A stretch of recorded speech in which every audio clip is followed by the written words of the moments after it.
I know what that title does to you. I know the resistance that rises immediately. The part of you that wants to close this and find something more comforting to listen to. The part of you that has the memories and the conversations and the moments that feel like undeniable evidence against what I just said. I am not going to walk it back, but I am going to explain exactly what I mean, because what I mean is not what it sounds like on the surface. And if you can stay with this for the next few minutes, I think it might be the most honest and ultimately the most freeing thing I have said on this channel. The avoidant was never yours, not because the connection was not real. It was real. Not because they did not feel things. They felt things deeply. Not because the moments you shared were illusions. They were not. They were genuine and they mattered, and some of them were probably among the most alive and real experiences either of you had. The avoidant was never yours because they were never fully their own, and you cannot truly give to someone else what you have never fully possessed yourself. Let me explain what I mean by that. An avoidant who has not done their work is living at a permanent distance from themselves. Not just from you, from themselves, from their own needs, their own feelings, their own history, their own fear. There is a version of them that exists underneath all the composure and the self-sufficiency and the carefully managed distance that they have never fully met, never fully inhabited, never fully allowed to be present even in their own interior experience. Because meeting that version of themselves would require sitting with things they learned a very long time ago were not safe to sit with. The grief of a childhood where emotional needs were met with distance or overwhelm. The fear of needing someone and having that need ignored or made to feel like too much. The vulnerability of being a small person in a world that taught them that small people who needed things did not get what they needed. All of that is still there, underneath everything, unprocessed, running the show. And a person who is that disconnected from themselves cannot be fully present with you, not because they do not want to be, but because presence requires inhabiting yourself, and they have not yet learned how to do that. So what you were in relationship with was not the full person. It was the person they were able to be, given the work they had not yet done. And that person, however real in the moments they showed up, was always going to be limited, always going to pull back at the threshold, always going to choose the distance that felt like safety over the closeness that felt like risk. Not because of you, because of everything that came before you. Now here's the part that I think is the hardest to sit with. You probably sense this, not as a clear thought, not as something you would have been able to articulate in the early days or even the middle days of the relationship, but somewhere underneath the hope and the love and the genuine connection, something in you knew that you were not quite reaching the whole person. You could feel the parts that were present, and you could feel the outline of the parts that were not, the shape of the absence, the specific texture of a person who is giving you everything they currently have access to, which is real and significant, and simultaneously withholding, not deliberately but structurally, the parts of themselves they have never learned to access. And the reaching for those parts, the persistent, patient, often exhausting reaching for what you could feel was there, but could never quite grasp. That was not delusion. That was you correctly perceiving a whole person who was only partially available. The tragedy is not that you were wrong about them.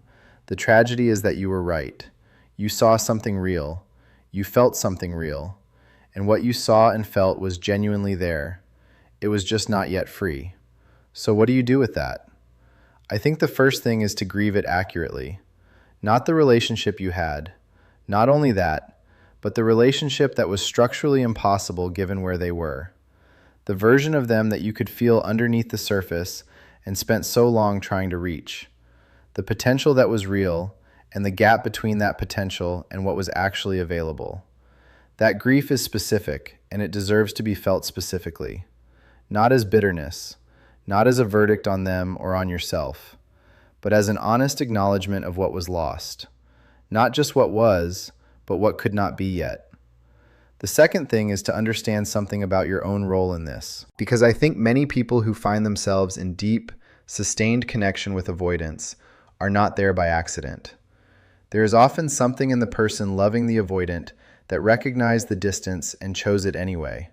Not consciously, not as a deliberate choice, But somewhere in their own history, perhaps, closeness that felt too much like loss had been wired as unsafe too.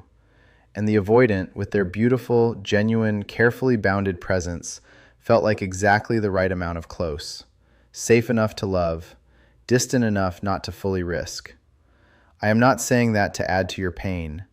I am saying it because I think the most useful question after a relationship with an avoidant is not only why could they not give me more, it is also what did the distance offer me that felt familiar or comfortable or safe?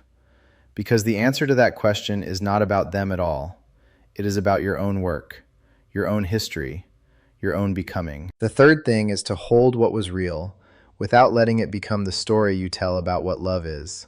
The connection was real, the feeling was real, the moments were real, but a collection of real moments inside a structurally limited dynamic is not the full definition of what love can be.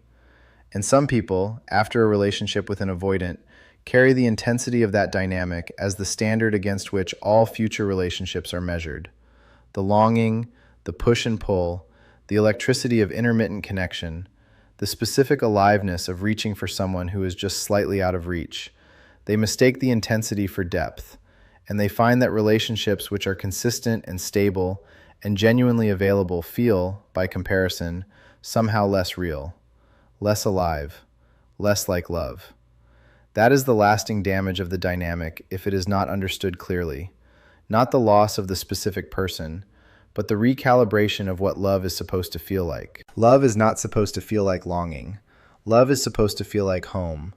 Not the excitement of almost having something, but the quiet, deep, sustainable reality of actually having it, with someone who is fully their own, and therefore fully available to be yours. The avoidant was never yours because they were never fully theirs, and you deserve someone who has done enough of their own work to be able to show up for yours. Not in the moments, not in the bounded windows of genuine presence between long stretches of managed distance, but in the ordinary, unglamorous, completely real dailiness of a life actually shared. That is what you were reaching for all along. You were just reaching for it in someone who had not yet learned how to give it. And that is not a reflection of your worth.